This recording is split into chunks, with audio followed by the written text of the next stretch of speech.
Carol. See you later.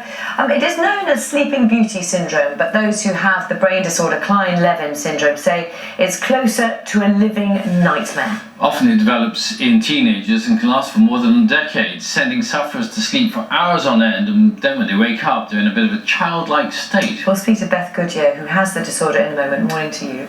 First though, Diane Oxbury explains how it affects Beth's life. 20-year-old Beth Goodyear is literally 1 in a million. She has the extremely rare Kleine Levin Syndrome, which when it strikes causes her to sleep for up to 22 hours a day for weeks at a time.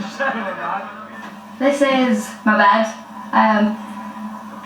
I recently got it and it's got a few mattresses on it to make it comfortable because I spend most of the time in my bed. Unfortunately, I'm an active person, but this is where I spend half of my life.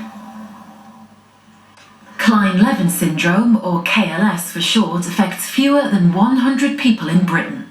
It's a neurological illness. No one knows what causes it, and there is no known cure. Because it typically starts in adolescence, it's been dubbed Sleeping Beauty Syndrome. Are you being shy? Yeah, you okay? For the few hours when Beth is awake, she appears childlike and confused, and she's unable to tell what's real and what's a dream.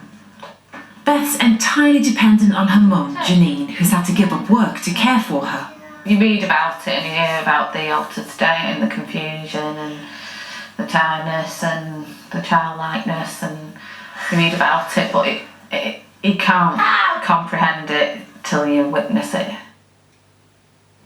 And Beth and Janine are with us here now. Good morning. Good morning, both. Very strange condition you have, but also it's terribly difficult because your life is in effect on hold, isn't it? Really? Definitely, because the onset of the illness for most people is adolescent. It's the age where you're starting to do things with your life, like college, university, jobs, basically finding out who you are.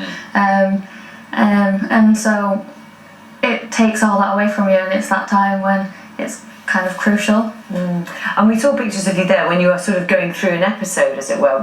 When you're going afterwards, do you remember any of it or not really? I remember snippets, but mostly no, which is really hard because then it's literally like half of your life just disappeared. When an episode starts, or a series of episodes starts, Janine, you basically have to be ready to help her.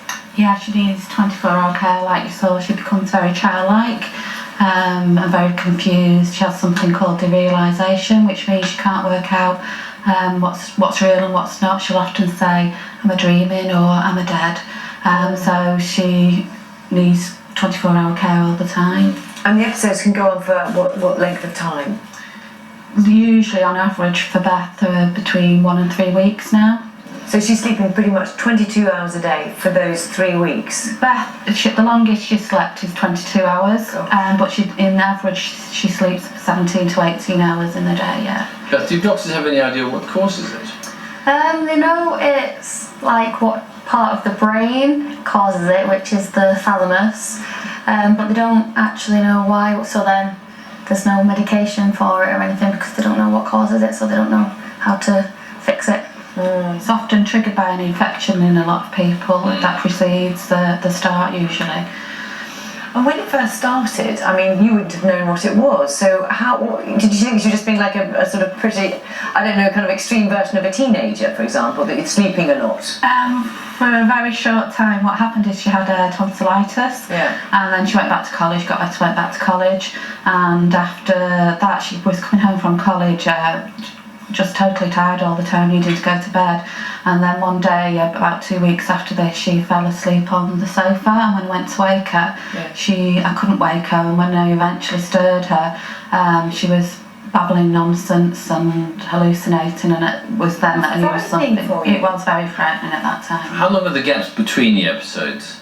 Well, for each person it differs. People can go for months without episodes, but for me the longest since I got KLS in 2010, the longest gap I've had is about 5 weeks. 5 weeks, so you can't really then go back to your studies or pick up on anything? No, I've tried to restart college 4 times, but each time I've had to drop out because I'm just missing too much work and it's just impossible to keep up with it. Can you talk to other people who have the syndrome? Does that help? It really helps. There's groups on like Facebook and stuff, and it's been such a big help to like. And there's a charity called KLS Support UK, and they organise a conference each year and do a lot of work. But I suppose in a way the difficulty is because not that many people get it. Is there much research done into it? No, basically. They do try. The Stanford University in the States is the only place I know of that are currently researching. And I know some doctors over here sometimes ask for funding for the research, but it's really hard to get. And what the chances are that, from what they've seen, it will eventually go away? Hopefully, normally it lasts for about 10 to 15 years. Which is a long time in your lifetime, isn't it? Yeah, considering like I got it when I was nearly 17, so. How do your friends react?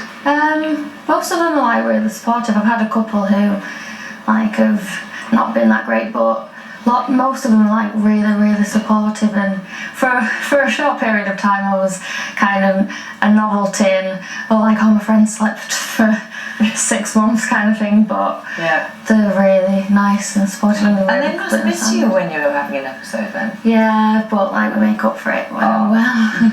Well, thanks so much for coming and telling us all about it. And we want to wish you all the very best. Thank you. Thank you very much. Viewers in the Northwest can see more